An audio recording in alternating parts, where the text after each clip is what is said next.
जय श्री राम, जय श्री राधे कृष्णा। आप सभी लोग जल्दी जल्दी जुड़ जाइए। आज हम पुनः जो है अपने चैनल पर आप सभी लोग के माध्यम से इस कथा को श्रवण करा रहे हैं। मंगलाचरण करते हैं, तब तक आप लोग जो है जुड़िए और अपना प्यार आशीर्वाद इस दास पर बनाइए। ओम श्री हरे नमः। श्री गणेशाय नमः। श्री सरस्वते नमः। श्री मातृपितृचरण कमलेभ्यो नमः। श्री गुरु चरण कमलेभ्यो नमः। वर्णानामर्थ संघानां रसानां छन्दसामपि मङ्गलानां चाकल्तारो वन्दे वाणिविनायको। वन्दे वाणिविनायको। ध्येयं सदा परिभवग्नं भीष्टं दोहं तीर्थास्पदं शिवविरश्चनुतं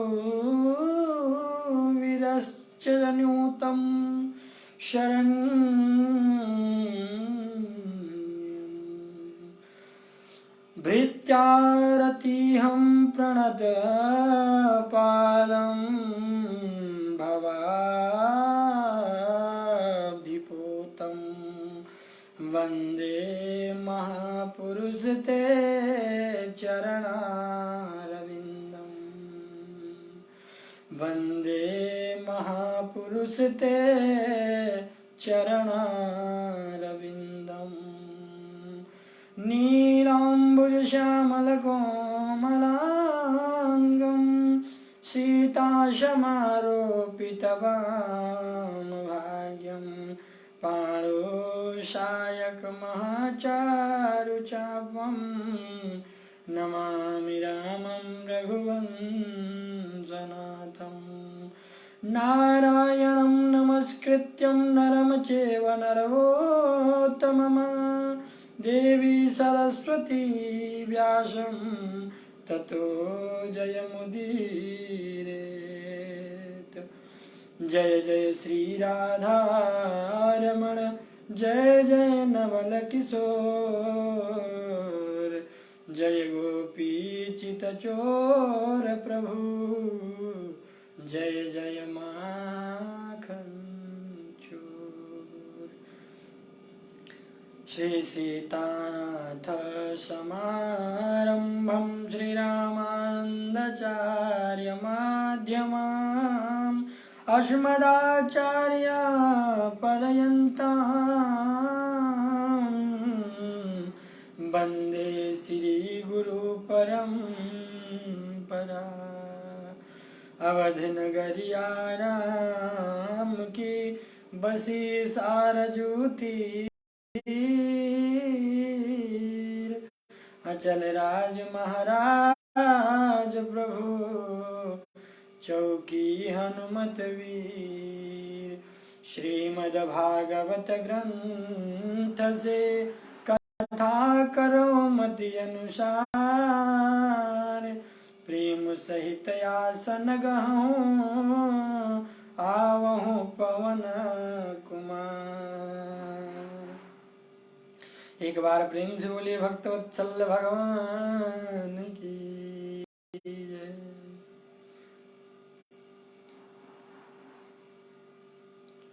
स्वस्ति श्री गणेशाय नमः।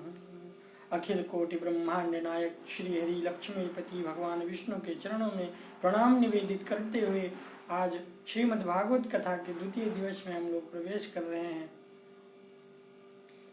अर्थात कहने का मतलब है द्वितीय दिवस की कथा, मतलब द्वितीय दिवस की कथा तो नहीं है ये, मगर आज प्रथम दिवस के द्वितीय दिवस की कथा है ये। और कुलदीप तिवारी जी भैया सादर जय श्री राम, पंकज मिश्रा भैया जय श्री राम, अमित शुक्ला, दीप शुक्ला भैया जय श्री राम, बहुत बहुत आभार जुड़ने के लिए। बड़े भैया परमानंद, डॉक्टर परमानंद भैया जय श्री राम, आप सभी को जुड़ने के लिए बहुत बहुत आभार। कल की कथा में हम लोगों ने सुना भागवत महात्म्य, और कल आप लोग से क्षमा चाहूँगा कि कल जो है हम लोग कथा में जुड़े तो थे, परंतु जो है मैं पब्लिक जो है ऑप्शन पब्लिक ना होने के कारण आप तक वीडियो नहीं पहुँची, तो इसके लिए आप सभी से मैं क्षमा प्रार्थी हूँ। और आज की कथा हम लोग शुरू करते हैं। एक बार प्रेम से बोलिए भक्तवत्सल भगवान की जय। आज की कथा में हम लोग सुनेंगे आत्मदेव भगवान की कथा, आत्मदेव महाराज जी की कथा और गोकर्ण महाराज जी का जन्मोत्सव, धुंधकुआरी की कथा। आप सभी लोग जुड़िए। सनकादि ऋषि कहते हैं, हे मानवः पापकृतस्तु सर्वदा सदा दुराचारता विमार्गः क्रोधादग्नि दधा कुटिलास्य चाकामिना सप्ताह यज्ञेन कलो पुनान्तिते। भगवान कह रहे हैं, ये मानव पाद कृतस्तस्तु, ये मानो सर्वदा पाप कृत्य जो हमेशा मनुष्य पाप कर्म में विलीन रहते हैं, नित्य दुराचार में तल्लीन रहते हैं, कुमार्गी होते हैं, क्रोधी होते हैं, कुटिल होते हैं, कामी होते हैं, वे सभी भी इस सप्ताह के श्रीमद् भागवत सप्ताह ज्ञान यज्ञ से वे जो है पावन हो जाते हैं, स्थिर हो जाते हैं, उनकी बुद्धि निर्मल हो जाती है, वे सर्वस्व प्राप्त कर लेते हैं इस श्रीमद् भागवत कथा के माध्यम से। नारद जी ने कहा, कोई उदाहरण समझाकर बताइए। सौनक कुमारों से कहा, नारद जी भगवान कह रहे हैं कोई उदाहरण समझाकर बताइए। आज नारद जी में सनकादि ऋषि कह रहे हैं, तुंगभद्रे तटे पूर्वम भूतपत्तनम उत्तमम, अर्थात पूर्व तुंगभद्रा तटी में उत्तम स्थान, तुंगभद्रा नदी के तट का उत्तम स्थान एक सुंदर नगर था। उसी नगर में दूसरे सूर्य के समान विद्वान आत्मदेव नाम के ब्राह्मण रहते थे। उसकी धर्मपत्नी का नाम धुंधली था। धुंधली संसारिक बातों में रत रहती थी, बहुत बोलने वाली, घर के काम काजों में तो तेज थी, परंतु झगड़ालू बहुत थी। प्रेम पूर्वक आत्मदेव महाराज निवास करते थे। यौवन ढल जाने पर जब भी उनके कोई संतान नहीं हुई, तब एक दिन पंडित जी आत्महत्या करने के लिए सोचे। आत्महत्या करने के लिए सोचे। उनके कोई संतान नहीं हुई, तब उन्होंने ऐसा जो है मार्ग अपनाने के लिए सोचा। आत्महत्या करने के तालाब के पास जैसे पहुंचते हैं, महाराज जोर जोर से रोने लगते हैं आत्मदेव जी महाराज। तभी एक सन्यासी वहां आए और उन्होंने कहा, पंडित जी से पूछा क्या? संत जी कहते हैं, कथम रोदिषि विप्रम त्वं काते चिंतया बलीयसी। हे ब्राह्मण देव, आप क्यों रो रहे हो? तुम्हें कौन सी चिंता है? त्वं स्वयस्य दुःखस्य कारणं सत्तरवरं वदम्। आत्मदेव ने कहा, हे ऋषि, मैं रो रहा हूँ अपने पूर्व जन्म के किए हुए पापों पर, जिसके कारण मुझे इस जन्म में कोई संतान नहीं है। भैया, जीवन में यदि सब कुछ हो जाए, आपका विवाह हो जाए, घर परिवार भरा हो, मगर आपके घर में कोई संतान ना हो, तो आज हम मानव भी इसी परिस्थिति से परेशान हो जाते हैं। कोई डॉक्टर को दिखाता है, कोई वैद्य को दिखाता है, कोई कुछ करता है, कोई कुछ करता है। यहाँ तक कुछ लोग संतान की प्राप्ति हेतु तो अनेकों अनेक कर्म करते हैं। जिस तरह से डॉक्टर उपाय बता दे, वैद्य बता दे या पंडित जी बता दें या कोई बैरागी बता दे, उसी हिसाब से उपाय करते हैं लोग। आज आत्मदेव जी महाराज कह रहे हैं संत जी से कि मैं उदास अपने पूर्ण जन्म, पिछले जन्म के किए हुए कर्म के लिए हूँ, क्योंकि आज इस जन्म में मुझे कोई संतान नहीं है। संतान से रहित घर को धिक्कार है, संतान रहित जीवन को धिक्कार है। अरे कहाँ तक कहूं, संतान रहित कुल को धिक्कार है। सतम संत कह रहे हैं मोचा ज्ञानम प्रजारूपम बलिष्ठाम कर्मणो गति। मुंचानाम ज्ञानम प्रजारूपम बलिष्ठाम कर्मणो गति। विवेकम तुम समासाधम त्यज संसार वासनम। हे मुंचा ज्ञानम, हे ब्राह्मण देवता, संतान पाने के मोह को छोड़ दो आप। संत कह रहे हैं हे ब्राह्मण देव, आप संतान पाने की इच्छा को त्याग दीजिए। ते प्रारब्धम विलोकितम, मैंने आपका भाग्य देखा है। ते प्रारब्धम विलोकितम, मैंने आपके भाग्य को देखा है। सप्त जन्मावधि तब पुत्रो नेवचा नेवचा। ब्राह्मण ने कहा महाराज मैंने अपने प्राण त्याग दूंगा, मैं अपने प्राण त्याग दूंगा। संत ने कहा आप ऐसा मत करिए, मैंने आपके भविष्य के बारे में देखा है कि आपको पुत्र प्राप्ति लिखी हुई है। आज संत जी महाराज क्या कहते हैं, ब्राह्मण देव आप ऐसा मत करिए। और ब्राह्मण जी ने क्या किया, संत ने एक फल दिया और कहा इसे अपनी पत्नी को खिला देना। पंडित जी ने प्रसाद लाकर अपनी पत्नी को दिया। पंडित जी फल देकर कहीं और चले गए तो धुंधली अपने सखी के आगे रो रो कर कहने लगी। धुंधली कहती है फलम भक्षेण गर्भा अस्या जगर्भेणोदरा वेदिता स्वल्पं भक्षं ततो शक्तिं गृहकार्यं कथं भवेत्। कमल भैया जय श्री राम। कथा जुड़ने के लिए सादर आभार।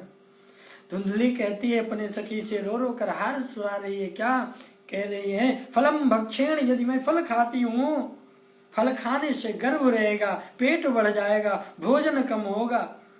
और बता सखी यदि जब ये फल खा लूंगी पेट बढ़ जाएगा, भोजन कम होगा, भोजन कम खा पाऊंगी तो मुझे शक्तिहीन हो जाऊंगी। बता सखी मैं कमजोर हो जाऊंगी और घर के कमजोरी में घर के काम काज कैसे करूंगी।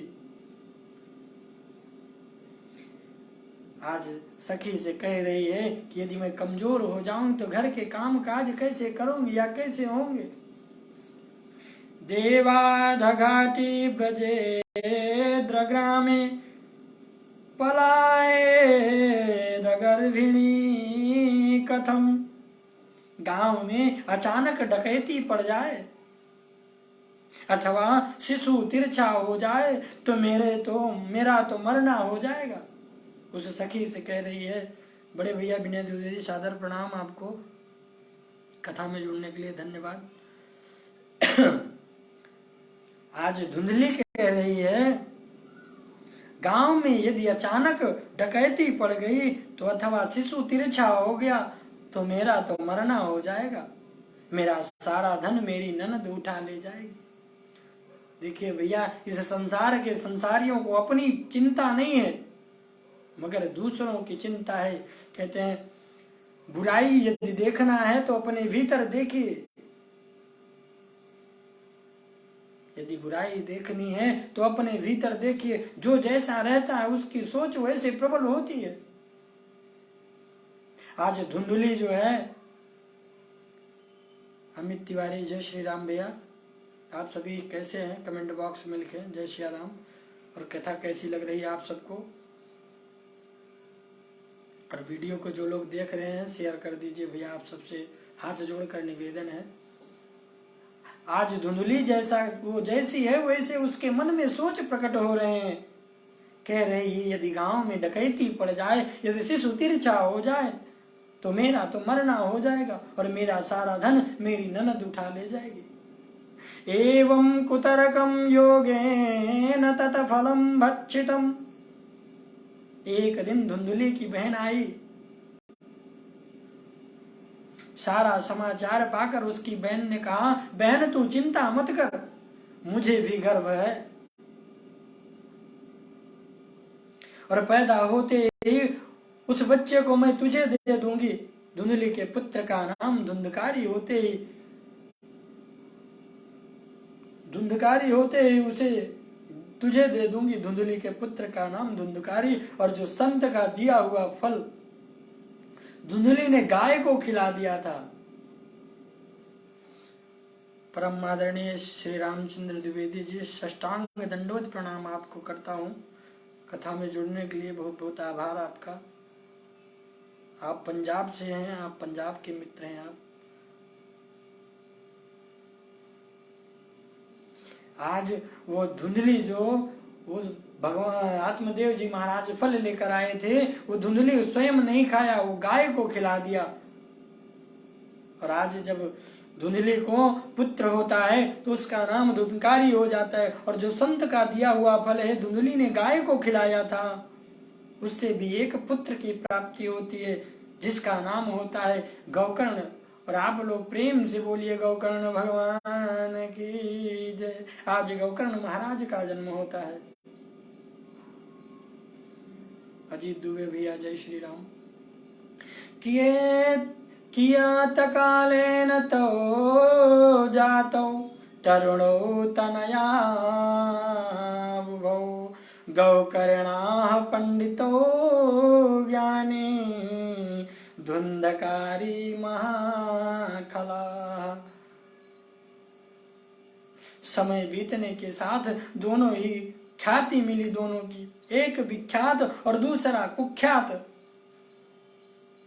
भैया समाज में बुजुर्ग लोग सत्य कहते हैं, यदि एक पुत्र अच्छा मिल जाए, पिता के माता पिता के वचनों को पालने वाला, उनके वचन के कथन के अनुसार चलने वाला मिल जाए तो ये जीवन धन्य हो जाता है। यदि वही बच्चा गलत रास्ते पर निकल जाए, चोरों का साथ कर ले, शराबियों का साथ कर ले, कुसंगतियों का साथ कर ले, तो वो कुख्यात हो जाता है, दुष्ट हो जाता है। और जब दुष्ट पुत्र हो जाता है आपका, आप लाख समझा लें, ये संगति की असर में पड़ते ही ऐसा बिगड़ जाता है किसी जीवन में फिर कोई सुधार नहीं सकता है। आप लोग से भी हाथ जोड़कर प्रार्थना है कि आप इस भागवत को जो लोग सुन रहे हैं मेरे माध्यम से, अपने बच्चों को संस्कार जरूर सिखाइए। सच्चे अच्छे संस्कार और अच्छे ढंग का कपड़ा पहनना ये सबसे ज्यादा जरूरी है आज के समाज में लिए। आज के समाज में अच्छे ढंग का कपड़ा पहनना, कपड़ा फटा हो पुराना हो चलेगा,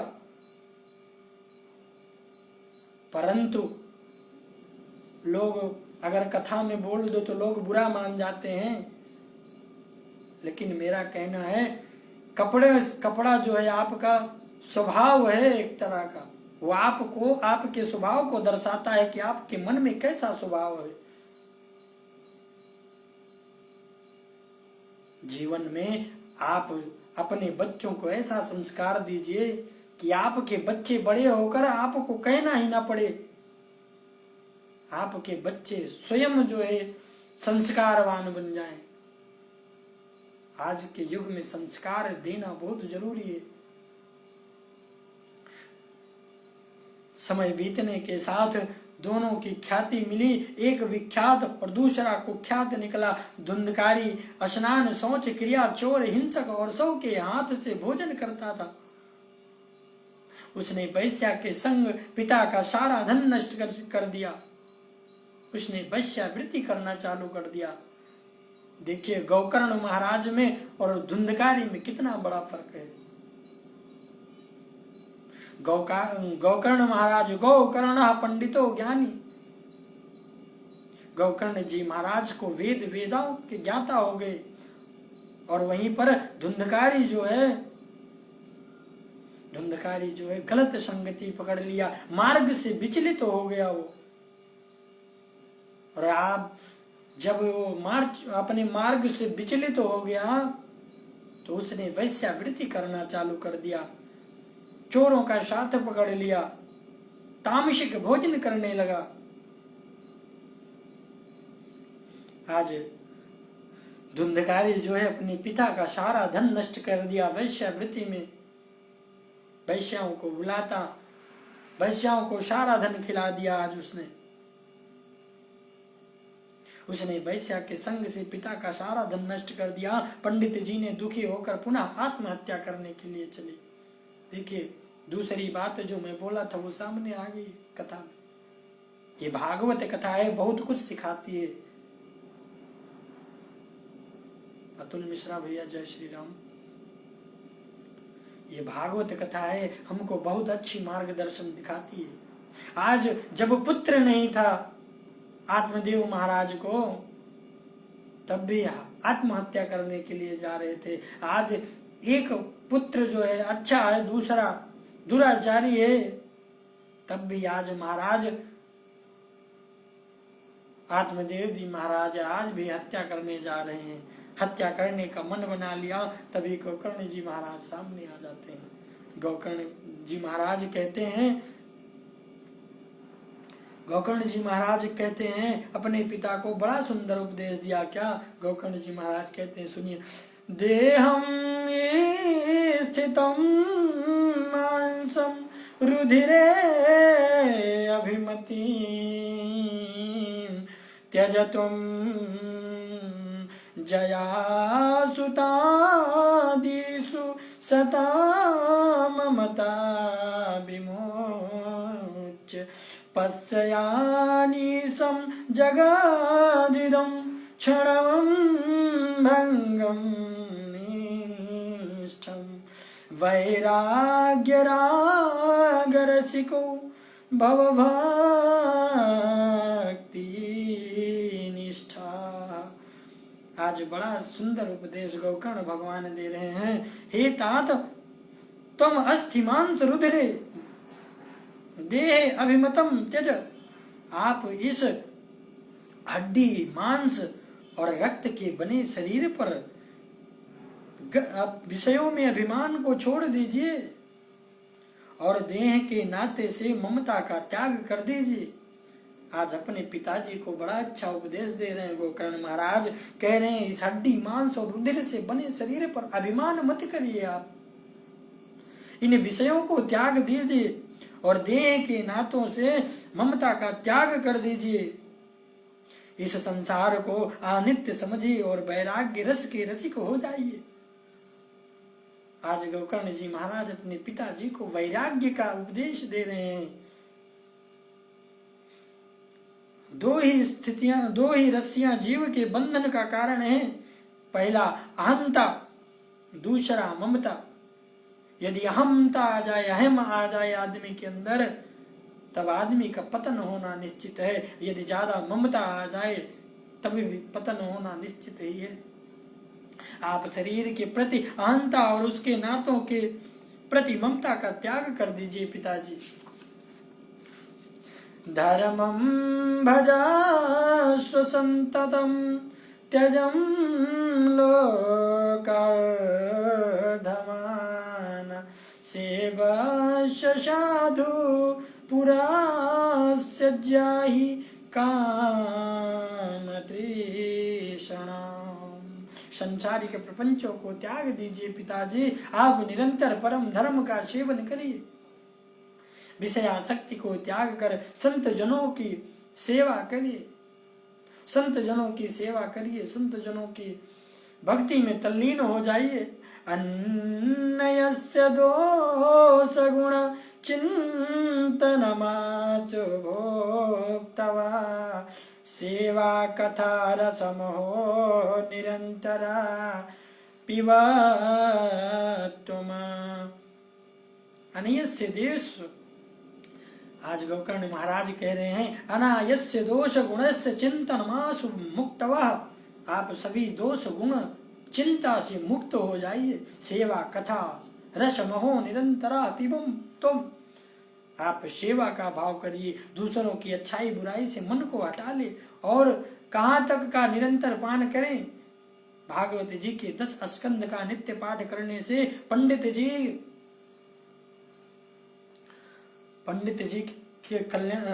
जी का कल्याण हो जाता है और कुएं में गिरने से धुंधली जी की मृत्यु। आज गोकर्ण जी महाराज अपने पिताजी को बड़ा सुंदर उपदेश देते हैं और गोकर्ण जी महाराज कहते हैं भागवत जी के 10 स्कंद का नित्य पाठ करने से जो आत्मदेव जी महाराज थे वे भगवान के परम धाम को प्राप्त हो गए और कुएं में गिरने से धुंधली की मृत्यु हो गई।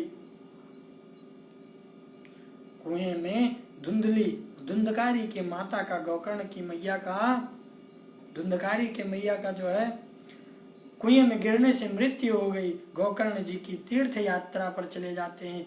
5 वैश्याओं के द्वारा धुंधकारी की सोते समय निर्मम पूर्वक हत्या कर दी जाती है। उन वैश्याओं ने सोचा, उन वैश्याओं ने जब तक धन था तब तक धुंधकारी को खूब बहला फुसला कर खाया पिया। आज जब वो धनहीन हो गया, चोरी करना प्रारंभ कर दिया। और जब चोरी करना प्रारंभ कर दिया तो एक राजा जी के घर में चोरी किया। उन्होंने राजा का धन चुरा कर लाया और उन वैश्याओं को दे दिया। और वैश्याएं जो थी धन पा करके अभिमान मुक्त हो गई। और जब राजा ने कहा, आदेश दिया अपने द्वारपालों को कि जाओ पता लगाओ कि किसने यह चोरी की,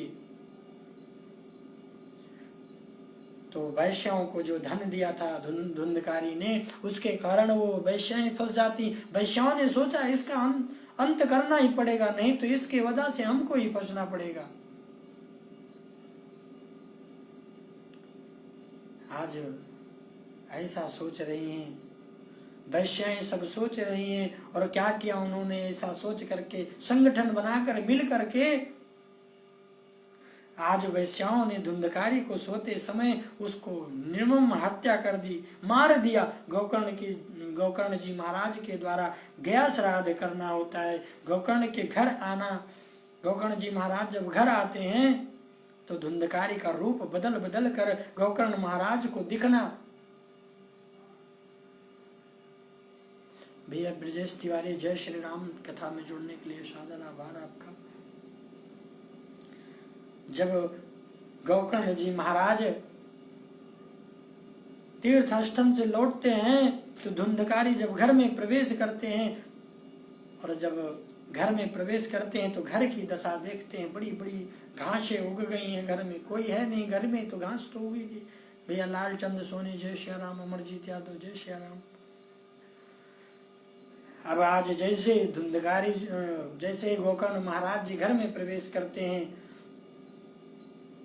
वैसे ही जो है धुंधकारी रूप बदल बदल कर गोकर्ण जी महाराज को दिख रहा है, अट्ठास करके हंस रहा है। धुंधकारी कह रहा है क्या, अहम भ्राता त्वदीयो यास्मिन् धुंधकारी कारिति नामता स्वयकियेमेव दोषेण ब्रह्मत्वं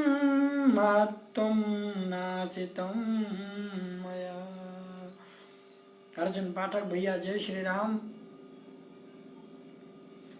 कथा को शेयर कर दीजिए अर्जुन भैया, आप सबसे निवेदन है, जो लोग देख रहे हैं इस कथा को शेयर कर दीजिए। श्रीमद् भागवत कथा में आज हम आत्मदेव की कथा सुन रहे हैं, आप लोग वीडियो को शेयर जरूर करिए। अहम भ्राता त्वदीयो अस्मि धुंधकारिति नामतः स्वाकेन स्वकीयेन नेव दोषेण ब्रह्मत्वाम नाशितम मया।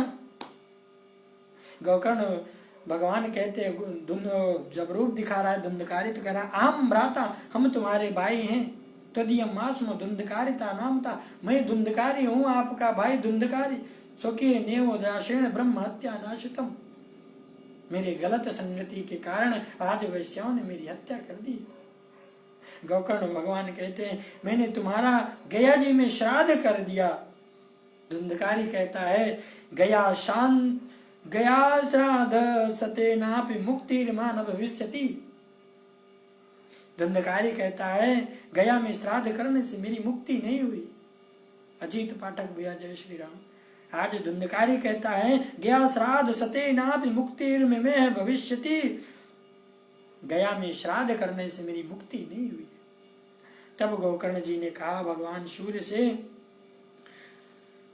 धुंधकारी की मुक्ति का उपाय बताइए। भगवान सूर्य देव से गोकर्ण जी महाराज प्रार्थना कर रहे हैं। तब भगवान सूर्य देव कह रहे हैं, भगवान सूर्य देव ने कहा आप श्रीमद् भागवत का सप्ताह वाचन करें। गोकर्ण जी ने श्रीमद् भागवत का आयोजन किया। 7 दिन में बांस की 7 ग्रंथियां फट गईं। उसमें से धुंधकारी दिव्य रूप धारण करता है। जब श्रीमद् भागवत कथा होती है, कहीं पर भी होती है, तो हरे बांस की 7 ग्रंथियां वाला बांस गाड़ा जाता है। और उस कथा का नियम यह है, एक दिन पहले दिन की कथा में पहली गांठ, दूसरे दिन की कथा में दूसरी गांठ, तीसरे दिन की कथा में तीसरी गांठ, चौथे दिन की कथा में चौथी, ऐसे ऐसे 7 दिन की कथाओं में सप्तम गांठ अपने आप फट जाना चाहिए। लेकिन इसका एक कारण है कि इस कलिकाल में ना तो व्यास जैसा कोई वक्ता है और ना परीक्षित जैसा कोई श्रोता है। इसलिए आप सभी से आग्रह करता हूँ, बहुत से लोग हैं, एक कथा में गया था मैं, वहाँ पे महाराज कहने लगा जजमान कि महाराज ये बांस की ग्रंथियां क्यों नहीं फटी।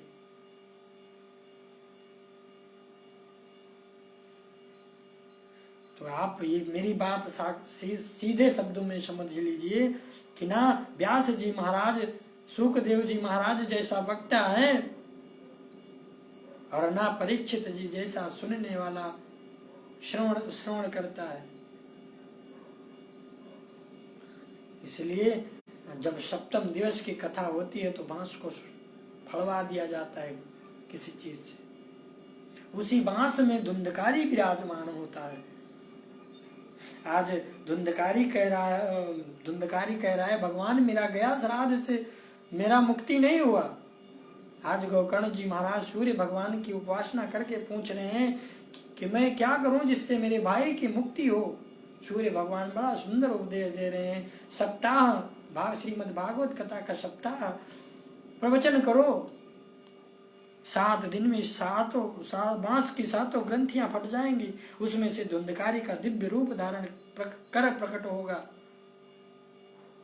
धन्य भगवती वारता प्रियतम पीड़ा विनाशिनी सप्ताहो यपि तथा धन्यम कृष्ण लोकम फल प्रदा।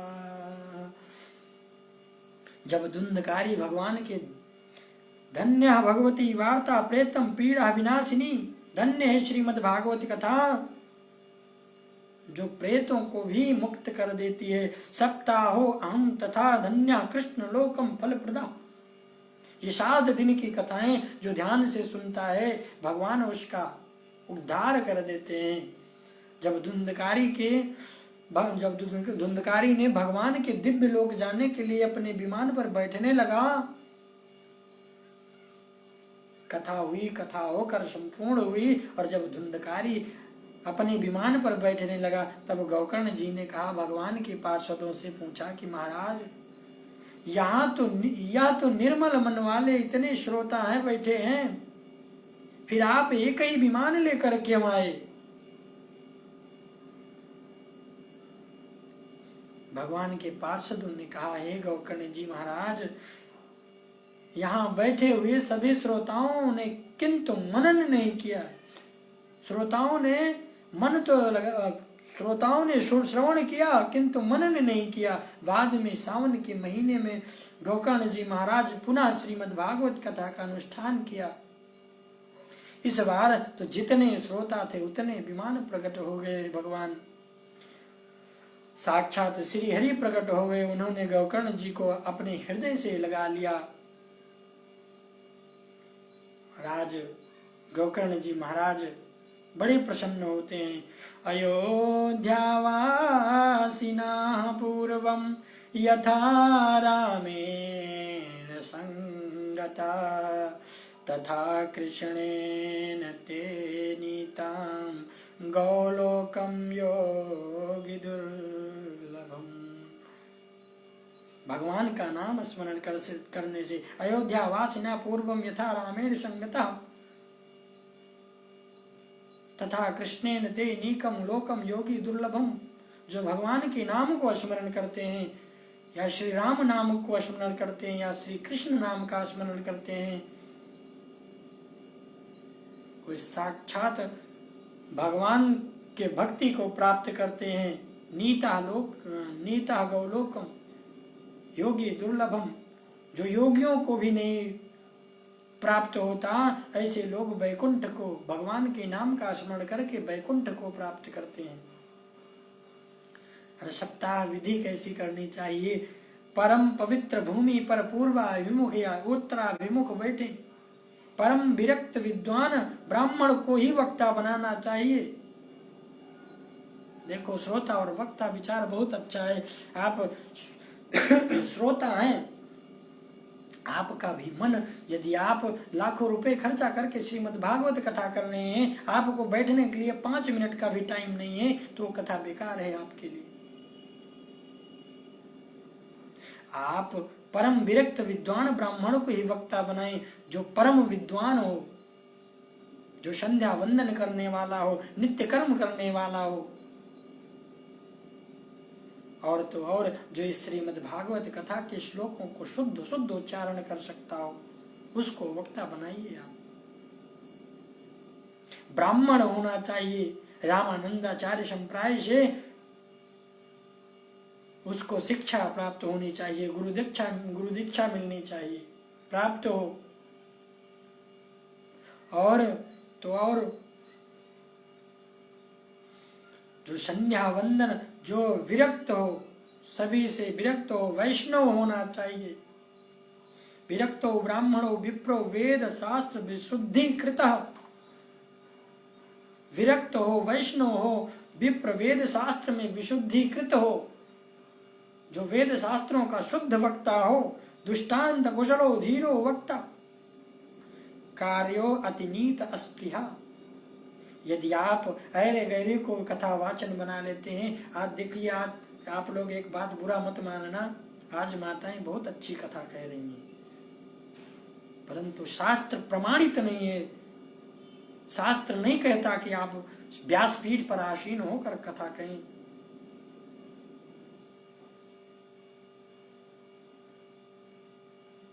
इसके लिए क्षमा चाहता हूँ। शायद मेरी बातों को कुछ लोग को बुरा भी लग जाए, लेकिन स्त्रियों को व्यासपीठ पर बैठना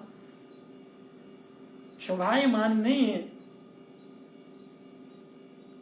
आज कह रहे हैं श्री सुखदेव जी महाराज, विरक्तो ब्राह्मणो विरक्तो वैष्णव विप्रो वेद शास्त्र विशुद्धीकृत दृष्टांत कुशलो धीरो वक्ता कार्यो अतिनीत अस्पृहा। कोई ऐसा नियम ना लें जो कथा में श्रवण करते समय बाधक बने। और जिस तरह विवाह में धन खर्चा होता है, जिस तरह बेटी के विवाह में धन खर्चा होता है, उसी तरह श्रीमद् भागवत कथा में धन खर्चा होता है। विवाहे यदृश्यम वृत्यं तादृशं परिकल्पयेत्। विवाहे यादृश्यम विवतम तादृशम परिकल्पयेत्। स्त्री और चतुर्थ वर्ण को विशेष रूप से कथा में आमंत्रित करें। इस कथा में लिखा है स्त्री और चतुर्थ मतलब ब्राह्मण, क्षत्रिय, वैश्य, शूद्र। आज लोग शूद्रों को कथा से विमुक्त कर देते हैं। लोग कहते हैं तुम नीचा है, बड़ा है। भगवान की कथा में कोई छोटा बड़ा नहीं है। आप मेरी बात को स्मरण रखना, सब समान हैं। ब्राह्मण, क्षत्रिय, वैश्य, शूद्र, ये चारों भाई हैं, मगर ये अपने कार्य से अलग अलग हो गए हैं। ठीक है, आप लोग एक बात की ध्यान रखना, यदि श्रीमद् भागवत कथा कोई व्यास जी महाराज कह रहे हैं, यदि वो ब्राह्मण के भगवान आदि कान दिए हैं तो वो ब्राह्मण भी सुन सकता है। यदि क्षत्रिय को भगवान सुनने की सामर्थ्यता प्रदान की है तो वह क्षत्रिय भी सुन सकता है। वैश्य अगर ये कथा को चाहे तो वैश्य भी सुन सकता है, शूद्र भी सुन सकता है। भगवान की कथा में कोई भेदभाव ना करें। आज लोगों ने कुछ ऐसी विशुद्धि ला दी है कि जिसका कुछ कहना ही नहीं है। भगवान सबके हैं, भगवान अकेले हमारे नहीं हो सकते, न भगवान अकेले एक जाति के हो सकते हैं। ये जातिवादी जो है कुछ नहीं है, ये जाति सिर्फ, ये चारों जातियां जो है हमारे शरीर के ऊपर बनाई गई हैं। ब्राह्मण, क्षत्रिय, वैश्य, उधर हमारा वैश्य और पांव हमारा शूद्र है। यदि आप मेरी बातों को ध्यान से स्मरण करेंगे तो आपको पता चल जाएगा, ये ब्राह्मण जो है ये ब्राह्मण है, ये वैश्य है, ये भुजाएं जो हैं ये क्षत्रिय हैं, और जो हमारे उदर हैं ये हमारे वैश्य हैं, और जो हमारे चरण कमल हैं ये शूद्र हैं। और चरण कमल ही भगवान को अत्यंत प्यारे होते हैं। आप सभी जाते हैं तो मुख का दर्शन बहुत कम, लेकिन सोचते हैं कि भगवान के चरणों का पाद प्रक्षालन जरूर हो जाए, चरण स्पर्श जरूर हो जाए। भगवान के मुख को छूता है। चरण कमल हमेशा वंदनीय है, पूज्य हैं। आज कह रहे हैं स्त्री और चतुर्थ वर्ण को विशेष रूप से कथा में आमंत्रित करना चाहिए। तीर्थ वन में अथवा घर में ही कथा करें, कथा का श्रवण करें। तीर्थ में करें या वन में करें या अपने घर पर ही श्रवण करें कथा का। और मैं एक अपनी तरफ से कहूंगा कि आजकल के छोटे छोटे बच्चों को इस कथा में जरूर लाइए। जो नौनिहाल बच्चे हैं उनको जरूर इस कथा में बिठाइए। भले उनका मन लगे ना लगे, लेकिन इस कथा में जरूर लाइए। यदि आपके साथ वो धीरे धीरे इस कथा में आएंगे तो उनकी शुद्धता बढ़ेगी, संस्कार बढ़ेगा। क्यों? अभी उनकी मेमोरी खाली है भैया, अभी उनकी मेमोरी खाली है। और जिस दिन ये मेमोरी भर जाए कुछ समाने वाला नहीं है फिर। इसलिए मैं कहता हूँ अभी से उनको कथा में रुचि लगाइए। हनुमान चालीसा सिखाइए, गीता के पाठ का श्लोक करना सिखाइए। धीरे धीरे आप लोग जब अपनी संस्कृति की ओर तिलक लगाना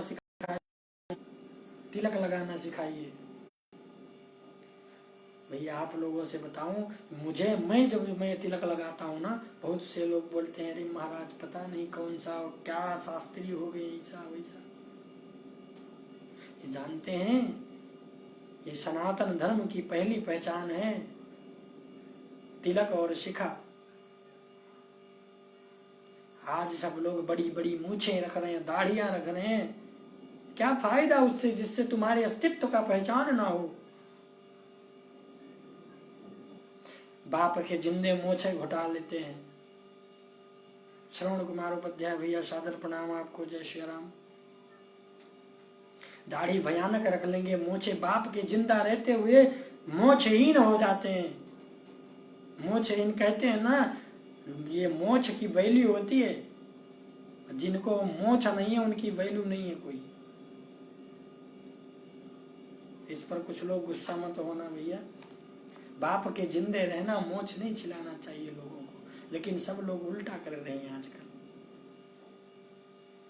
तो इसलिए सदाचारी बनिए, संस्कारी बनिए, अपने धर्म के प्रति जागरूक रहिए। आज सनकादि ने तदनंतर संपूर्ण श्रीमद् भागवत कथा नारद जी को सुनाई। नारद जी ने धन्यवाद किया सनकादि ऋषि का। कथा के अंत में सब राम नाम संकीर्तन करने लगे। आज कहते हैं प्रहलादयस्तालधारी तरालगति तया चोधवा कंसधारी वीणाधारी सुरर्षि स्वरकुशला तथा राग करतारजुनो भूत इंद्रो वादिन्य मृदंगम जय जय सुकरा कीर्तने ते कुमारा। शिव कुमार मांझी भैया जय श्री राम। याताग्रे भाववक्ता सरसनाचनया व्यासपुत्रो बभू प्रहलाद स्थलधारी तरल गति तया चोधवा कंस्याधारी वीणाधारी सुरसेश्वर कुशलम तथा रागकर्ता अर्जुनो अभूत इंद्रो वादिन्न मृदंगम जय जय सुकुरा कीर्तने ते कुमारा याताग्रे भोक्ता रसनाचनया व्यासपुत्रो बभू। आज नारद जी महाराज कहते हैं इस कथा में इतना आनंद आया कि प्रहलाद जी फुर्तीले होने के कारण करताल बजा रहे हैं, उद्धव जी झांझ बजा रहे हैं, नारद जी वीणा बजा रहे हैं, अर्जुन राग अलाप रहे हैं, देवराज इंद्र मृदंग बजा रहे हैं, सनकादि आज जय जयकार कर रहे हैं, शुकदेव श्लोकों का गायन कर रहे हैं। कितनी सुंदर कथा है। हमको भी चाहिए कि कुछ ना करें तो अपने हर मंगलवार को अपने गांव में घर घर में प्रति दिन का जो है एक एक दिन का सबके घर मंगलवार को, महीने में 4 मंगलवार होते हैं, जाएं 4 मंगलवार को कुछ मत करें, सुंदर कांड का पाठ करें। हर घर में मंगल होगा, हर घर में शुद्धता आएगी, हर घर में संस्कार जागृत होगा। लेकिन आज लोग क्या करते हैं मालूम है? बड़ी वंदनीय बात है, बड़ी निंदनीय बात है ये लोगों की कि एक दूसरे की निंदा करेंगे। स्वार्थी हो गए लोग, आडंबरी हो गए। अरे मंगलवार पड़ता है, आप प्रति मंगलवार आज फलाने के घर कल फलाने के घर पूरे गांव में एक एक दिन सुंदरकांड का पाठ करो। इससे भक्ति जागृत होगी आपके मन में और आपके गांव का कल्याण होगा। आपके घर के बच्चे सुनेंगे तो आपको कितना अच्छा लगेगा। आपका गांव एक अच्छा गांव बन जाएगा, जिससे आपके गांव में हलते ही पता लग जाएगा ये किसी धार्मिक लोगों का गांव है, यहाँ धर्म की चलती है, बड़ी अच्छी बात है यहाँ। तो आप सबसे विनम्र निवेदन है मेरा कि कम से कम प्रतिदिन और कुछ मत करिए। लेकिन कुछ लोग क्या है कि आपस में वैर भाव रख करके पूरे गांव में लड़ झगड़ के रखते हैं। यह गांव हो गया, बाहर हो गया, शहर में तो आज कोई कोई किसी से मतलब नहीं रखता है। आज प्रहलाद जी फुर्तीले होने के हिसाब से करताल बजा रहे हैं, उद्धव जी महाराज झांझ बजा रहे हैं, नारद जी महाराज अपनी वीणा बजा रहे हैं, अर्जुन जी महाराज आज अपनी जो है राग आलाप रहे हैं और देवराज इंद्र मृदंग बजा रहे हैं और सुखदेव जी महाराज श्लोकों का गायन कर रहे हैं। यचन शुक्ला भैया जय श्री राम, सादर प्रणाम आपको कथा में जुड़ने के लिए। संगीत के 3 आयाम होते हैं, पहला गायन, दूसरा वादन और तीसरा नृत्य। गायन और वादन तो हो रहा है और नृत्य कौन कर रहा है?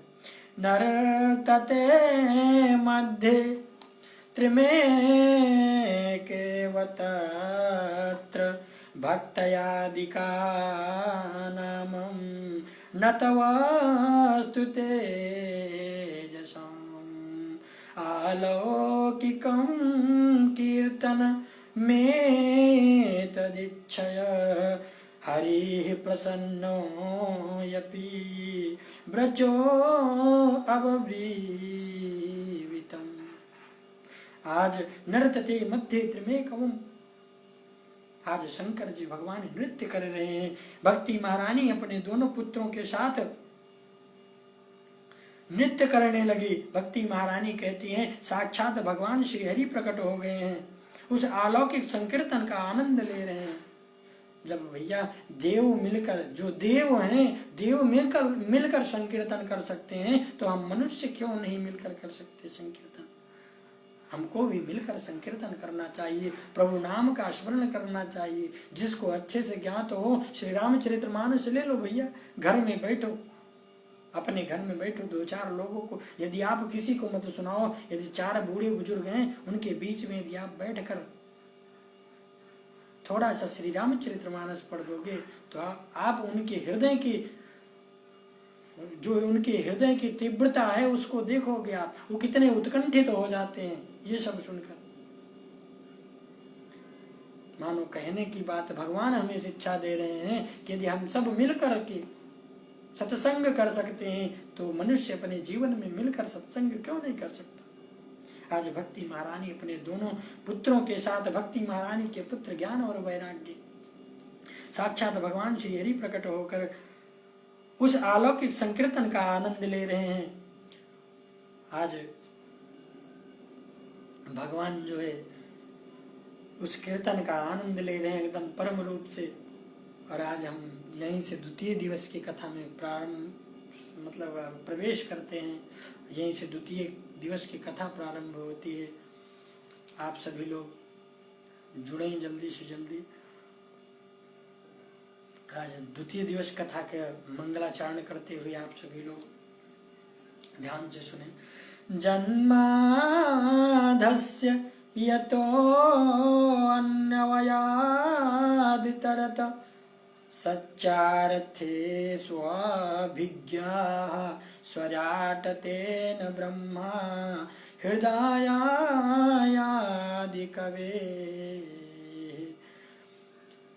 मायन्ति यत सूर्यः तेजो वारिमृदाम् यथा विनयो विनयमयो धनमानामस्वेन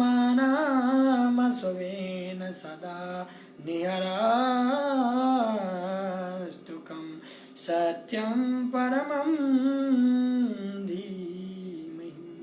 कार्यों में परमेश्वर के संत रूप से अनुगत होने से और आकाश में कुसुम आदि से पृथक होने के कारण जिस ईश्वर से इस विश्व का सर्ग पालन और संहार होता है, तथा जो अपनी बनाई गई वस्तुओं के संदर्भ में स्वप्रकाश है, जिसने संकल्प मात्र से ब्रह्मा जी को वेद का ज्ञान प्रदान कर दिया, जिसके संबंध में बड़े बड़े विद्वान भी मोहित हो जाते हैं। जैसे सूर्य की किरणों में जल में थल का और थल में कांच का, आदि में जल का भ्रम होता है, वैसे ही जिसमें यह मिथ्या त्रिगुणात्मिका सृष्टि सत्य प्रवर्तित हो रही है, ऐसे अपने स्वरूप से माया और माया के कार्य से सर्वथा मुक्त उस परम सत्य का हम ध्यान करते हैं। धर्मः प्रयोजित केतयो अत्र परमो निमर्त शरणं संतां वेदं वास्तु मंत्रं वास्तु शिवादं तापत्रयोन्मूलम्। व्यास जी के द्वारा रचित इस सुंदर भागवत जी में ईर्ष्या डाह से रहित परम धर्म का निरूपण किया गया है। इस श्रीमद् भागवत में तीनों पापों का जड़ से नष्ट करने वाले परम कल्याणकारी परम आनंददायक सरलता से जानने योग्य परमात्मा का निरूपण किया गया है। सच्चिदानंद रूपाय विश्वोत्पत्त्यादि हेतवे तापत्राय विनाशाय श्री कृष्णाय वयं नमः। सच्चिदानंद सो सच्चित आनंद परम धाम है। सच्चिदानंद रूपाय विश्वोत्पत्त्यादि हेतवे तापत्राय विनाशाय श्री कृष्णाय वयं नमः, जो तीनों प्रकार के तापों का हरण करने वाले हैं। ऐसे श्री कृष्ण जी को मैं प्रणाम करता हूँ। आज श्रीमद्भागवते महामुनि कृते किमवा परेरीश्वरः साधो हदवरुयरध्येऽत्र कीर्तिभिः असुसुरस्यभिस्तततक्षणात्। दूसरे शास्त्रों की श्रवण की इच्छा मात्र से यह परमात्मा हमारे हृदय में आकर बंध जाता है। श्रीमद् भागवत कहती है, श्रीमद् भागवत कथा कहती है, यदि दूसरे शास्त्रों की श्रवण की इच्छा मात्र से या परमात्मा हमारे हृदय में आकर बंध जाते हैं, इस श्रीमद् भागवत कथा का गायन करने से, सुनने से, किंतु इस पुराण के श्रवण की इच्छा मात्र से परमात्मा हमारे हृदय में बंदी हो जाते हैं।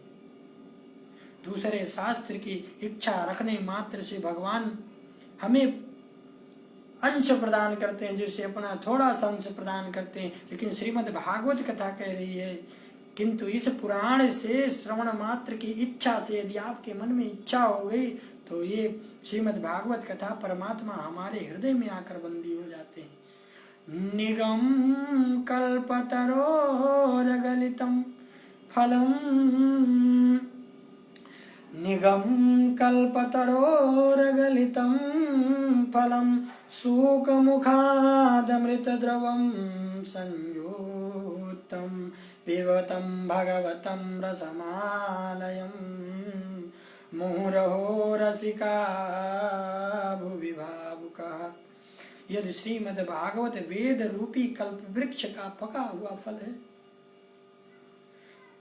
आज श्री सुखदेव जी महाराज कह रहे हैं, निगम कल्पतरोर गलितम फलम सूक मुखाद अमृतम दव संयुक्तम पिबतम भगवतम रसमालयाम मुहुरहो रसिका प्रभु भूरि भाविका। या श्रीमद् भागवत ग्रंथ वेद रूपी कल्प वृक्ष का पका हुआ फल है। सुखदेव रूपी तोते का मुख लग जाने से यह निश्चित ही फल मीठा हो गया है। इस फल में कुछ भी त्याज्य नहीं है। इसलिए हे रसिकों, हे भावुक जनों, इस फल को पियो। पिबतम भगवतम रसमालयाम, इस फल को पियो। इसमें भेद रूपी गुठली का कोई छिलका का कोई असर नहीं है। इस रस को सभी भक्त जन पियो, इस फल को अवश्य पियो। कथा आरंभ होती है, कहाँ नवमी श्रायण में कथा आरंभ होती है, श्रीमद् भागवत कथा। कहते हैं नवमी से अनीनमी क्षेत्रे ऋषया सौनकादया शस्त्रं स्वाशास्त्रं स्वर्गलोकाय सहस्त्रसम्माशता। सौनक जी महाराज 6 प्रश्न किए। कौन कौन से? कियम श्रियम शास्त्रसारम कहा, स्वतारम प्रयोजनम किम कर्मम केवतास्य च धर्म कम शरणम गता। सूत जी महाराज मंगलाचरण करते हैं। आज सौनक जी महाराज 6 प्रश्न करते हैं और सूत जी महाराज मंगलाचरण करते हैं। क्या? यम प्रवर्जन्तमनु पेतम पेतकृत्यम द्वैपायनो विराकातरया जुहाव पुत्रेति तन्मयतया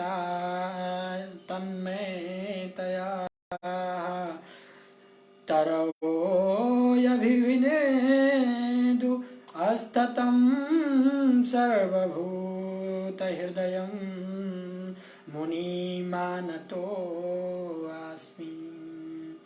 यं स्वानुभावमखिलं श्रुतिसारमेकं मध्यात्मदीपं मतेतितीर्षाः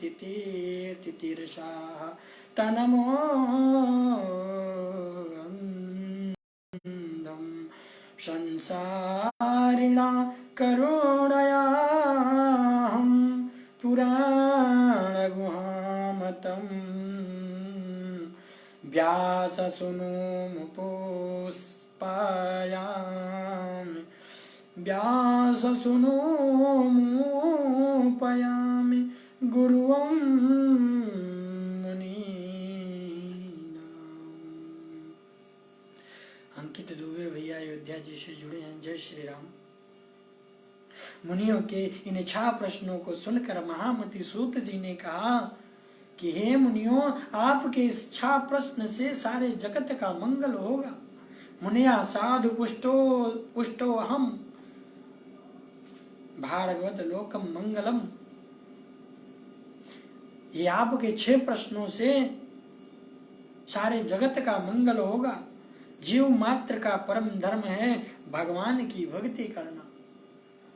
शावे पूषाम परो धर्मा यतो भक्तिरा छोच्छजे अहेर युक्ति प्रतिहता यताचात्म यया आत्मा संप्रसीदति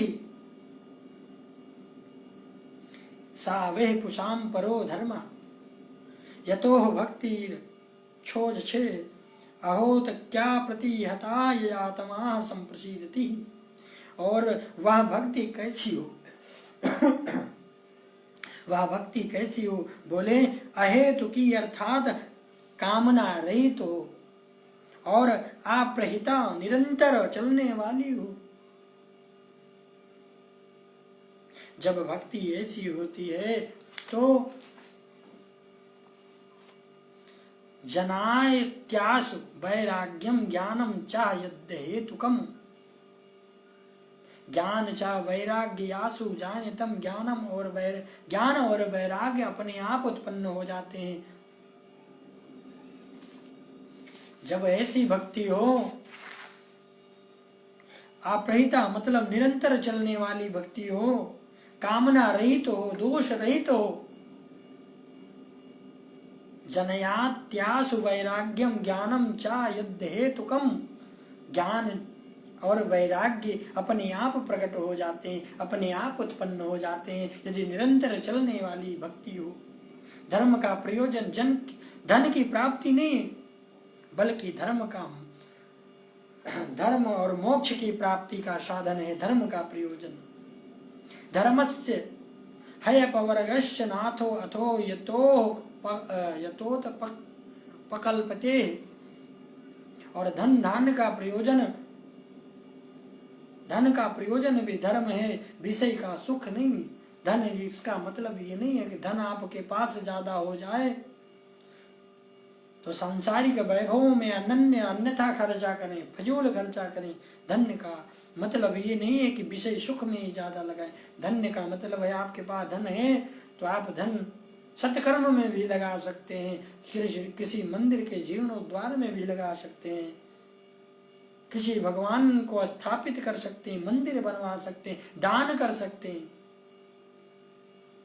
मानो इस धर्म से हपवर्गस्य नाथो अर्थो पकल्पते। जीवस्य तत्व जिज्ञासानार्थो यक्षेम कर्म भी। जीव का एकमात्र प्रयोजन है तत्व की जिज्ञासा। तत्व की जिज्ञासा किसे कहते हैं? आखंड ज्ञान को तत्व ज्ञानी तत्व कहते हैं तथा आखंड ज्ञान एक ही है। ज्ञानी उसी को ब्रह्म कहते हैं, योगी कहते हैं, परमात्मा कहते हैं और भक्त जन उन्हीं को भगवान कहते हैं। वंदति तत्त्वविदयस्तत्त्वं यज्ञ ज्ञानम मदवयम्। वंदति तत्तत्त्वविद्यं तत्त्वं यज्ञानम मद्वयम्। ब्रह्मति परमात्मेति भगवानाम नीति शब्दते। उस परमात्मा का परम तत्व का साक्षात्कार होते ही हृदय में जो अहंकार उत्पन्न होता है वह समाप्त हो जाता है और हृदय की अहंकार रूपी ग्रंथि छिन्न भिन्न हो जाती है, समाप्त हो जाती है। सारे संशय मिट जाते हैं और कर्म बंधन क्षीण हो जाते हैं। जो हमारी मन की कामनाएं होती हैं वो क्षीण हो जाती हैं। वंदति तत्तत्त्वम् दिशसत्यम यज्ञान यद्यमद्वयम ब्रह्मतो ब्रह्म परमात्मेति भगवान नित्यम शब्दते। भगवान नाम के शब्द से इस प्रकार की मोह माया बंधन सब क्षीण हो जाते हैं। विद्यते हृदयं ग्रंथि यच्छ छंदते सर्व संशयाः क्षीयते चास्य कर्माणि दुष्टम एवात्मनीश्वरे।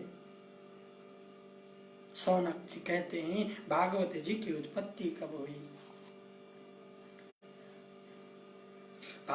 सौनक जी महाराज कहते हैं भागवत जी की उत्पत्ति कब, कहाँ, कैसे और किसके द्वारा हुई। सूत जी महाराज कहते हैं द्वापर के अंत में पराशर ऋषि और वासु कन्या सत्यवती के गर्भ से साक्षात भगवान के ही कला अवतार श्री कृष्ण द्वैपायन वेद व्यास की जी का प्रकट हुआ। श्री नारद मुनि तथा व्यास जी का संवाद यहाँ पर होता है। आज कह रहे हैं द्वापर के अंत में पराशर ऋषि और वासु कन्या सत्यवती के गर्भ से साक्षात भगवान के ही कला अवतार कृष्ण द्वैपायन वेद जी का प्रकट हुआ और कलियुग के कलुषित प्राणियों का कल्याण करने के लिए व्यास जी ने एक वेद के 4 विभाग कर दिए। पंचम वेद महाभारत की रचना की और एक एक करके 17 पुराण लिख डाले। फिर भी शांति नहीं मिली तो उन्होंने क्या किया, उसी समय नारद जी आकाशमात वहां पर आ गए। आकाश मतलब बिना प्रयोजन के पहुंच जाना। नारद जी महाराज आकाशमात वहां पहुंच गए। व्यास जी ने सुर पूजित नारद जी का विधिवत पूजन किया। कैसे, तम अभिज्ञाय सहसा प्रतयुत्थया गतं मुनि पूजयामास विधिवन्नारदं सुरपूजितम। हे नारद, मैं नारद जी कहते हैं हे भाग्यशाली, हे पराशर ऋषि जी के पुत्र। पराशर ऋषि जी के पुत्र कौन? व्यास जी महाराज। भैया प्रणाम। आज सभी लोग से निवेदन, आज हमारे बड़े भैया जुड़े हैं, साष्टांग दंडवत प्रणाम। आप सबके आशीर्वाद स्वरूप श्री संगीतमय श्रीमद् भागवत कथा, संगीतमय तो नहीं है फिलहाल अभी इस कथा में जुड़ने के लिए, लेकिन जहाँ रसास्वादन हो वो संगीतमय हो जाता है। आपको साष्टांग प्रणाम करता हूँ। हे भाग्यशाली पराशर जी के पुत्र, क्या आपका शरीर स्वस्थ और मन प्रसन्न है? अब यहाँ पराशर्य महाभाग भावतः कचिदात्मना परितुष्यस्ति शरीरयातमा मानसेवा। क्या आपकी जानने की इच्छा परिपूर्ण हो गई है? क्योंकि आपने अति विशाल ज्ञान के भंडार महाभारत की रचना की है। आप उदास क्यों हैं? नारद जी महाराज पूछ रहे हैं। व्यास जी कह रहे हैं हे नारद जी महाराज, अंतःकरण संतुष्ट नहीं हो रहा है। आज मैंने 17 पुराण की रचना कर दी, मगर फिर भी, और सबसे बड़ी बात महाभारत, जो सबसे ज्ञानवर्धक चीज है महाभारत, मैंने उसकी रचना कर दी, फिर भी मुझे संतुष्टि नहीं मिली। आज व्यास जी महाराज नारद जी से कह रहे हैं, और नारद जी महाराज कहते हैं हे व्यास जी, आपने भगवान के निर्मल यश का प्रायः प्रतिपादन नहीं किया। आपने सब कुछ कर दिया, लेकिन भगवान की निर्मल मन का प्रतिपादन नहीं किया है आपने। नायदास्य चत्र पदम हरेरयसो जगत् पवित्रं प्रगणित कहि रचित त्वदायंसं तीर्थं शान्ति मनसा नायत्रं हंसा निरमन्तु शिक्षया।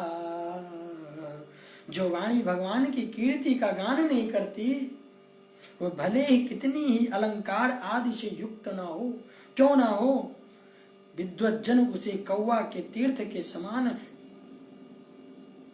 वयस तीर्थ घूर समझते हैं। मानो इसे हम कथवा को सुन रहे हैं भैया ना, तो आप सब धन्य हैं। आज नारद जी महाराज कहते हैं जो वाणी भगवान का भजन नहीं करती है, भगवान के नाम का स्मरण नहीं करती है, वो वाणी घूर के समान है, वयस तीर्थ में घूर के समान समझते हैं। भगवान के भक्त उसमें विहार नहीं करते। वयस तीर्थ घूर को कहते हैं जहां जूठन फेंका जाता हो।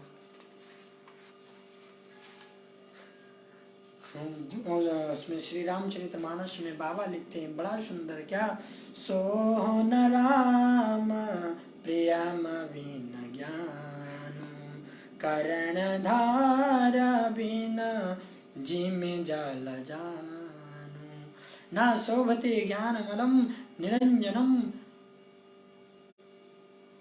जब तक भगवान की भक्ति नहीं करेंगे, हमारे मन में, हमारे बुद्धि को ज्ञान नहीं होगा, और ज्ञान नहीं होगा तो मन निर्मल नहीं होगा।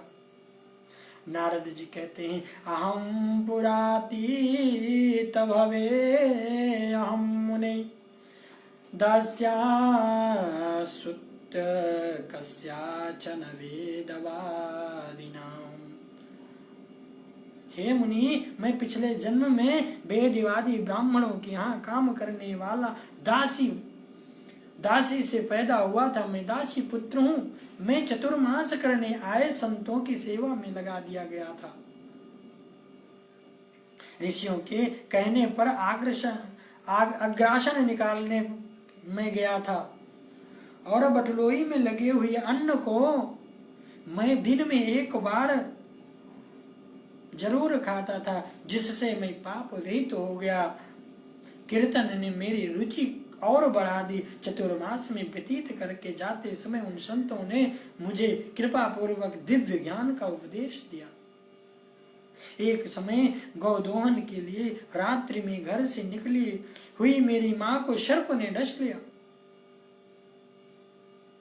इससे भी ईश्वर की इच्छा मानकर मैं उत्तर दिशा की ओर जिधर वे संत गए थे उधर की तरफ में चल दिया। नारद जी महाराज कहते हैं, नारद जी महाराज दासी पुत्र थे। नारद जी महाराज चतुर्मास करने आए हुए संतों के साथ उनकी सेवा में लगाए हुए थे, और जो उनका बचा हुआ जूठन रहता था, नारद जी महाराज उसी को ग्रहण किया करते थे प्रसाद समझकर। और जब वो संतों का जूठन प्रसाद ग्रहण करते थे तो उनकी बुद्धि निर्मल हो गई। कहते हैं ना, जैसे खाए अन्न वैसे होगा मन। जब आप संतों का जूठन खा रहे हैं तो आपका मन भी निर्मल हो जाएगा, और यदि मन निर्मल हो गया तो आपके मन में विवेक जरूर प्रदान हो जाएगा। अब चतुर्मास करने जिधर साधु महात्मा गए उनकी माता का मृत्यु हो गई। नारद जी के दासी पुत्र थे, दासी मैया का मृत्यु हो गई। गौदोहन के समय सर्प ने डस लिया, और भगवान नारद जी महाराज कह रहे हैं इसे भी मैंने भगवान की कृपा मानकर शिरोधार्य किया, और मैं जिधर वे संत गए थे उधर ही मैं चल पड़ा। आज एक सरोवर में स्नान करके जैसे ही मैं पीपल के वृक्ष के नीचे बैठा, अचानक श्री हरि की वह दिव्य झांकी मेरे हृदय में प्रकट हो गई। हृदय सनय हरि। आज जैसे ही भगवान की झांकी मेरे मन में प्रकट हो गई, इससे मैं पूर्व में मैं तृप्त हो पाता। नारद जी महाराज कह रहे हैं जब मेरे मन में भगवान का स्वरूप प्रकट हो गया कि मैं पूर्व में जब तृप्त होता तो वह झांकी मेरे हृदय से अंतर्ध्यान हो गई। जैसे ही नारद महाराज सोचते कि मैं आँख खोल कर देखता, वैसे वो भगवान की झांकी गायब हो जाती।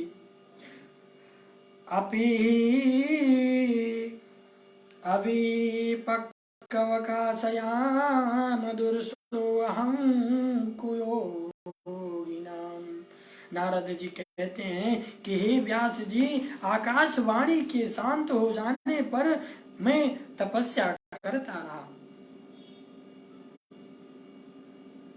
कुछ समय बाद महाप्रलय हुआ और मैं दासी पुत्र से ब्रह्मपुत्र बन गया। मैं दासी पुत्र से ब्रह्मपुत्र बनकर प्रकट हो गया। भगवान ने अपनी वाणी से मुझे अपनी वाणी प्रदान की।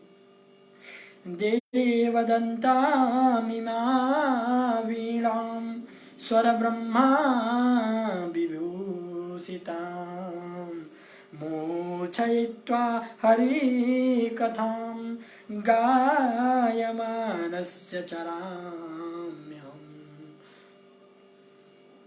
आज भगवान की हर प्रकार से नारद जी के ऊपर कृपा हुई। संतोष पाठक भैया जय श्री राम जुड़ने के लिए। आज नारद जी महाराज धर्म को धारण किया, और जब धर्म को धारण किया तो भगवान की कृपा हुई, और भगवान की कृपा हुई तो भगवान ने अनन्य भक्ति प्रदान की नारद जी महाराज को। भागवत जी की रचना की कथा आती है। नारद जी की बात सुनकर व्यास जी आप अपने सरस्वती नंदी के पश्चिम तट पर स्थित सम्या प्रयास नामक आश्रम पर आए और श्री हरि का ध्यान करते ही हृदय में भागवत जी भागीरथी प्रकट हो गई। व्यास जी बोलते गए, श्री गणेश जी लिखते गए। देखो भैया, जीवन में यदि सच्ची सार्थकता पाना है तो संत का दर्शन करना अति सुलभ है। आज व्यास जी महाराज नारद जी महाराज के दर्शन पाए, 17 पुराण लिखे थे उन्होंने, लेकिन मन संतुष्ट नहीं था। और मन संतुष्ट क्यों नहीं था? उसमें भगवान के पद का स्मरण नहीं किए थे। इसलिए नारद जी महाराज ने बड़ा सुंदर उपदेश दिया कि आपने भगवान की कीर्ति का वर्णन तो किया ही नहीं। आज भगवान के नारद जी महाराज के उपदेश को शिरोधार्य करके श्री शुकदेव जी व्यास जी बोलते हैं गए, और श्री गणेश जी महाराज लिखते गए। व्यास जी महाराज जब भगवान संत की जो है आशीर्वाद प्राप्त हुआ संत का, तब उनकी बुद्धि प्रखर हो गई, निर्मल हो गई, और आज गणेश जी महाराज को बता रहे हैं, और गणेश जी महाराज लिख रहे हैं, व्यास जी महाराज बोल रहे हैं। क्या इस प्रकार देखते देखते दिव्य श्रीमद् भागवत संहिता बनकर तैयार हो गई। रचना करने के पश्चात व्यास जी ने इसे अपने प्रिय पुत्र शुकदेव जी को पढ़ाया। सौनक ऋषि कहते हैं, शुकदेव जी तो गौ दोहन वेला से ज्यादा देर कहीं ठहरते नहीं थे। शुकदेव जी महाराज जितनी देर में एक गौ का दोहन होता है उतनी देर ठहरते थे। फिर किस कारण से उन्होंने भागवत जी का अभ्यास किया? सूत जी कहते हैं, आत्मा रामस्य च मुनयोर्निर्गन्थ आप्यनुक्रमे कुर्वन्त हेतुकी भक्ति मिथ्यात्वभूतगुणो हरि। भगवान की शुकदेव जी ने कहा, महाराज परीक्षित जी को श्रीमद् भागवत कथा क्यों सुनाई गई? द्रोण पुत्र अश्वत्थामा को दंड होता है। उसके बाद सौनक जी महाराज शुकदेव जी ने महाराज श्री परीक्षित जी को ही श्रीमद् भागवत कथा क्यों सुनाई? सूत जी कहते हैं, हे सौनकादि ऋषियों, अब मैं आपसे परीक्षित जी के जन्म और कर्म मोक्ष की तथा पांडवों के स्वर्ग आरोहण का वर्णन करूंगा। यदा मृद्धे कौरव सृज्यानां वीरस्य यथो वीरगतिं गतेषु विक्रोदना विद्यगन्धार्भिर्विमर्शः भाग्यनोरुदण्डे धृतराष्ट्रपुत्रैः। महाभारत युद्ध के समाप्त हो जाने पर जब भीमसेन की गदा से दुर्योधन की जंघा टूट गई, तब अपने स्वामी का हित करने के लिए अश्वस्थामा ने द्रौपदी के सोए हुए 5 पुत्रों की हत्या कर दी। और इसकी कथा मैं कल सुनाऊंगा। आप सभी लोग प्रेम पूर्वक जुड़े। हमारे जो इस चैनल को फॉलो नहीं किए हैं, फेसबुक चैनल पंडित वेद प्रकाश राधे पाठक को चैनल फॉलो कर लें। और जो हमारे यूट्यूब चैनल को फॉलो नहीं किए हैं, सब्सक्राइब नहीं किए हैं, उनसे विनम्र निवेदन है, आप सबसे विनम्र निवेदन, हाथ जोड़कर निवेदन है कि आप लोग हमारे पंडित वेद प्रकाश पाठक के चैनल यूट्यूब चैनल को आप लोग सब्सक्राइब कर दीजिए। विशेष अभी कुछ डाला नहीं हूँ उस पर, लेकिन आप सबसे निवेदन यह है कि आप चैनल को 1000 सब्सक्राइबर पूरा कर दीजिए, जिससे मैं यूट्यूब चैनल के माध्यम से कथा कह सकूँ। आप सभी से निवेदन है, आग्रह है, और आप हमारे साथ ऐसे प्रतिदिन जुड़े रहिए। मैं आपको श्रीमद् भागवत कथा, श्री राम कथा अभी समाप्त हुई, उसके बाद श्री भागवत कथा, इसके पश्चात श्री शिव पुराण कथा, इसके बाद श्रीमद् देवी पुराण कथा, आप सभी को सभी कथाएं इस चैनल के माध्यम से सुनने को मिलेंगी। और अतः जो हमारे द्वारा कुछ शब्द या कुछ वाणी में कटुता या असत्यता या आपको कुछ गलत समझ में आ रही है, तो उसके लिए मैं क्षमा प्रार्थी हूँ। आप सभी से विनम्र निवेदन करता हूँ, हमारे इस वीडियो को आप लोग शेयर करिए, कमेंट करिए, और जितना ज़्यादा से ज़्यादा हो सकता है इस वीडियो को अवश्य शेयर करिए। आप सभी से मैं विदा लेना चाहूँगा, सादर प्रणाम करते हुए अपनी वाणी को विराम देता हूँ। और कल की कथा में आप लोग सुनेंगे श्री अश्वस्थामा जी की कथा। जय श्री राम, जय श्री राधे कृष्ण। साष्टांग दंडवत प्रणाम सबको। आप सबसे एक बार फिर पुनः विनम्र निवेदन करता हूं कि हमारे चैनल को आप लोग फॉलो करें और यूट्यूब चैनल को अवश्य सब्सक्राइब कर लें। जो लोग सब्सक्राइब किए हैं वो मत करें, क्योंकि अनसब्सक्राइब हो जाता है। अनसब्सक्राइब जब हो जाता है तो दिक्कत होती है। और आप लोग, अभी मैं शॉर्ट वीडियो डाल रहा हूँ, आप लोग शॉर्ट वीडियो सुने, अपना आशीर्वाद प्रदान करें, ज़्यादा से ज़्यादा शेयर करें। जय श्री राम, जय श्री राधे कृष्ण। कल फिर मिलेंगे आपको सुबह 10:30 बजे से 12 बजे तक। जय श्री राम।